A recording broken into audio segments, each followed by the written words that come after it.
Hey everyone, welcome back. So if you're a federal worker and you have heard the term reduction in force or RIF thrown around with the proposed Department of Government Efficiency, the DOGE, possibly coming with a new administration, I know that's something I'm considering and like, okay, how is that going to affect me? I'm a government employee and I voted for Trump because I believe in accountability and improved efficiency.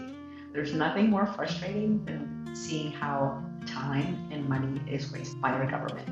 I am first a citizen of the United States before I'm an employee. I believe in doing what's best for this country. No one wants to think about these situations, but I believe in being prepared, both mentally and financially. That can make all the difference. Today, I'm just going to share some practical strategies that I'm going to take on myself to help you prepare your mindset and finances in case a RIF or a layoff should happen. Let's get started. What exactly is a RIF? It's a reduction in force, basically a layoff. When federal agencies need to downsize due to budget cuts, restructuring, or shifting priorities. Right now, think about our current government debt. We are in the trillions. And the easiest way to cut costs, like any business, is to cut the workforce. Employees are the most expensive expense as far as keeping a business running. And if you want to make it efficient, you start looking at processes and then you start looking at employees. Which ones are costing you and not producing the amount of work that needs to be done? It's been rolled out a few times in history. If you look at Reagan, Clinton, Carter, on average, it takes about 2 years from proposal to implementation. An executive order will be a lot shorter, between a year to a year and a half. But if it needs to go through legislation, it can be 2 to 3 years. If we are affected, we'll typically get a notice of 60 to 120 days. And like during that time, we can start thinking about options like reassignment, early retirement, or severance. So like a RIF doesn't have to be the end of your career. It just means it's a new chapter. You get the shift. And preparing right now is important. So think about it's 2024. He comes into office in 2025. If it gets proposed, we have 2026, 2027. So when the baby's coming, you start preparing 9 months ahead. So just start thinking about that. And that's preparing your mindset. I know it's tough, especially with federal job, and you love it, you love the stability, but you still have to be prepared. It's okay to feel anxious. Acknowledging your emotions and feeling frustrated about the situation is cool. Go ahead and give yourself permission to feel that, but don't let them control you, because what happens sometimes is when we start getting anxious, it starts to really affect us and our family. I know I journal. And that's something I do every day. I talk to my partner. If something's making me anxious, and I have sought therapy before. When I was transitioning from the military to getting out, it hit me. I didn't think it was that big a deal, because I'm like, oh yeah, I'm getting out of the military, but that was 10 years of my life. I was a single mom and I didn't have any job prospects. I was interviewed for jobs with the State Department, with Lockheed Martin. But since it was after 9/11, when I was getting out, they were looking for people that had top secret clearance with a polygraph. That was something I didn't have. I could have all the experience, but the cost of getting the background check and that clearance was so expensive. They'd rather have somebody that had the clearance and then train them. I had to start from scratch. I was going through that up and down, that was a struggle, even before I got out. In hindsight, if I would have really taken a step back and started preparing, it would have been a little bit different story and started looking in a different direction instead of just reacting. The next thing is, think about this as an opportunity to grow. I know it's an end of what you currently have, but really think about what you have right now. What are your skills and how can you apply it to another industry, maybe earn more? We never really explore those things unless we're faced with it. Maybe even start your own business. Think about your skills, your goals, experiences, relationships. Those can be something that you can leverage. The other thing is, you can't control a RIF. focus on what we control. You can control your response by being proactive. Start updating your resume. Start going to meetups, networking, go to business conferences, go to your local chamber of commerce, small business conferences, so you can network and see what's out there. The other thing is you gotta take care of yourself. The stress is enough to really make you feel ill. But if you start taking care of yourself, knowing that this is coming or possibly be affecting you, start exercising so you have more energy. Eat well. Make sure you meditate. If you read the Bible, if you journal, start taking care of yourself, because then that way you can show up better for yourself and then for others. Think about it. You have to be your best self at all times.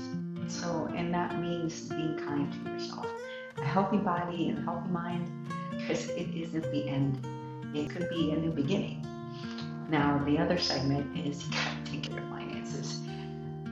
Do an assessment of your current situation. Start reviewing your finances. Ask yourself, okay, how much do I have in savings?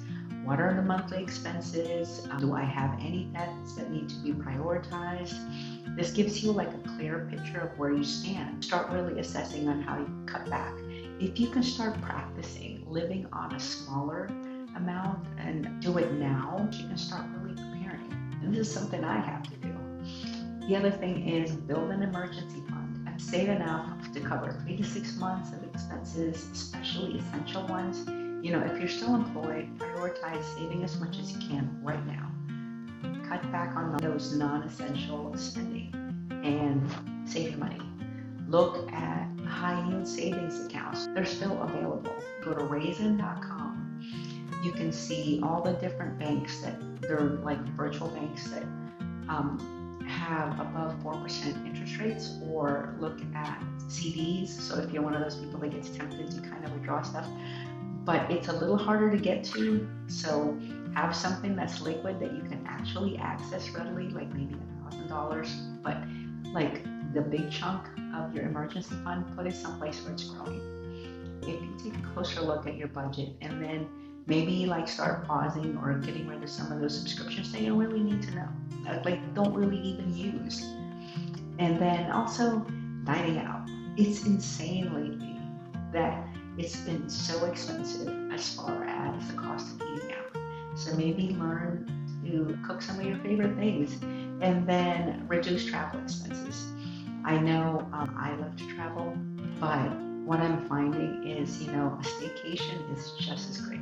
I am super grateful. I live in two worlds. I live in Vegas and I live in California. So pretty much my life is a vacation.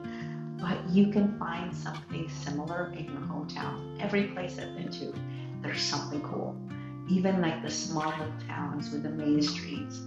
Just walk around and be a tourist. See it from a different perspective.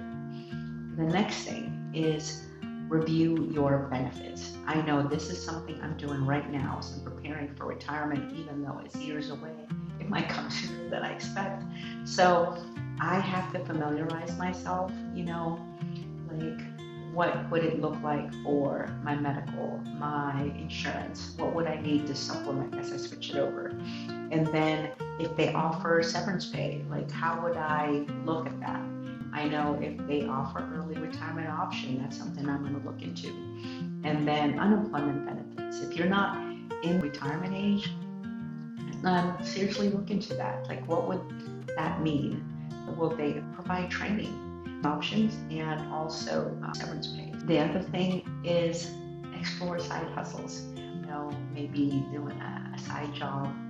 You have skill sets that you can monetize and you can build a business. That's something I have to focus on because I work for the VA. I'm non-clinical, so I'm one of those people that will probably get cut. I have to prepare. I have skill sets that I can monetize. Once you start thinking about what additional income streams you can create, that reduces the stress a little bit. The other thing is family, friends.